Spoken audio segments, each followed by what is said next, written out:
অবশেষে দৃশ্যমান হলো রাঙামাটির আকর্ষণীয় ঝুলন্ত সেতু। প্রায় ৩ মাস পর রাঙামাটির পর্যটনের আইকন ঝুলন্ত সেতুর পাটাতন থেকে পানি সরে যাওয়ায় দৃশ্যমান হয়েছে সেতুটি। বৃষ্টি কমে আসায় কাপ্তাই হ্রদে পানি কমতে থাকায় অবশেষে ৮৬ দিন পর সেতুর পাটাতন থেকে পানি সরে গিয়ে সেতুটি পুরোপুরি দৃশ্যমান হয়ে উঠেছে। ফলে আবারও পর্যটকদের পদচারণায় মুখর হয়ে উঠেছে ঝুলন্ত সেতু। দীর্ঘদিন পর ছুটির দিনে দেখা গেল ঝুলন্ত সেতুতে হেঁটে বেড়াচ্ছেন পর্যটকরা। আসলে আমি আর আগে কখনো আসা হয় নাই, এবারে ফার্স্ট, কিন্তু অনেকজন থেকে শুনছি সুন্দর সুন্দর সুন্দর, আসলে সুন্দর, মন ছোঁয়ানো জায়গা। আমার ফার্স্ট জার্নি আগে কিরকম ছিল জানি না, কিন্তু আগে নাকি ঝুলন্ত ছিল, সেটা ঝুলন্ত অবস্থায় ছিল, ডুবে ছিল, কিন্তু ভয় লাগতো সবার অনেক। কিন্তু এখন তো বাচ্চা নিয়ে ইজিলি আমরা আনন্দ করতে পারতেছি। আসলে ওই অনেক দিন ধরে আসবো চিন্তা করছি রাঙামাটিতে, কিন্তু ব্রিজটা আসলে ডুবে থাকার কারণে আসার সময়টা হয়ে ওঠে নাই বা আসি নাই এরকম। ওই ঝুলন্ত ব্রিজটা যখন শুনলাম খুলে দিছে, তারপর চিন্তা করলাম না একটু ঘুরে আসি। আর এক হিসেবে পাহাড়ের সৌন্দর্যটা তো উপভোগ করার সময়টা এখনই, হেমন্তের শেষে, শীতের শুরুতে এরকম সময়, যেটা খুব ভালো লাগতেছে আজকে এখানে আসতে পেরে। পর্যটন কর্তৃপক্ষ সূত্র জানায়, কাপ্তাই হ্রদে পানি বৃদ্ধির কারণে প্রতি বছর সেতুটি নির্দিষ্ট একটা সময় বৃষ্টি ও উজানের ঢলে হ্রদের পানিতে ডুবে থাকে। এবছর হ্রদের পানি বেড়ে যাওয়ায় গত ২৯শে জুলাই ডুবে যায় সেতুটি। ডুবে যাওয়ার ফলে সেতুটিতে পর্যটক চলাচলে নিষেধাজ্ঞা দেয় পর্যটন কর্তৃপক্ষ।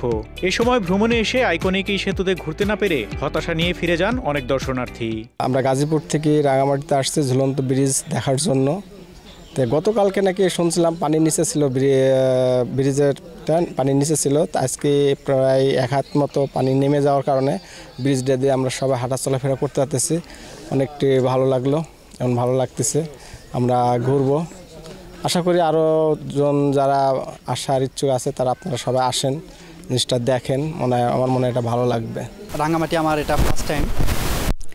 আর এখানে যে সেতুটা দেখতে পাচ্ছেন, এটা হচ্ছে ২ মাস যাবৎ হচ্ছে যে ডুবাত অবস্থায় ছিল, আর এখন তো এটা ভাসমান।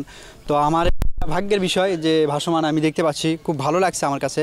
আর এত সৌন্দর্য আমি বলে আপনাকে বোঝাতে পারবো না, যদি আপনারা না দেখেন তাহলে কিন্তু বুঝতে পারবেন না। তো আমি সবাইকে রিকোয়েস্ট করব, বাট যদি কোথাও আসতে চান তাহলে রাঙ্গামাটি এবং যে কক্সবাজারের উদ্দেশ্যে আসবেন। তো এখানে কিন্তু সুন্দর সুন্দর দেখার জায়গা আছে, আসলে আমার কাছে খুব ভালো লাগছে। রাঙামাটি পর্যটন হলিডে কমপ্লেক্সের ব্যবস্থাপক আলোক বিকাশ চাকমা বলেন, প্রায় ৩ মাস পর সেতু থেকে পানি সরে যাওয়ার সাথে সাথে পরিষ্কারের কাজ শেষ করা হয়েছে। কিছু সংস্কারের কাজ করতে হবে, সামনেই পর্যটন মৌসুম। তিনি আশা প্রকাশ করেন, গত ৩ মাসের ক্ষতি সামনে কিছুটা পুষিয়ে নিতে পারবেন। রাঙামাটির ঝুলন্ত সেতু প্রায় ৩ মাস পানিতে ডুবেছিল।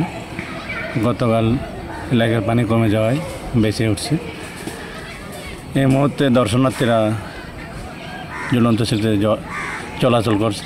আশা রাখি আমরা সুরক্ষিত মেরামত এবং রংকরণ শেষে আগামীকাল আমরা আগত দর্শনার্থীদের জন্য উপভোগের জন্য খুলে দেব কর্তৃপক্ষের অনুমোদন নেই। প্রায় ৩ মাস পর রাঙামাটির এই আইকনিক ঝুলন্ত সেতু ফিরল নিজস্ব চেহারায়। এবার পর্যটকদের পদচারণায় মুখরিত থাকবে সেতু এলাকা, এমনটাই প্রত্যাশা সকলের।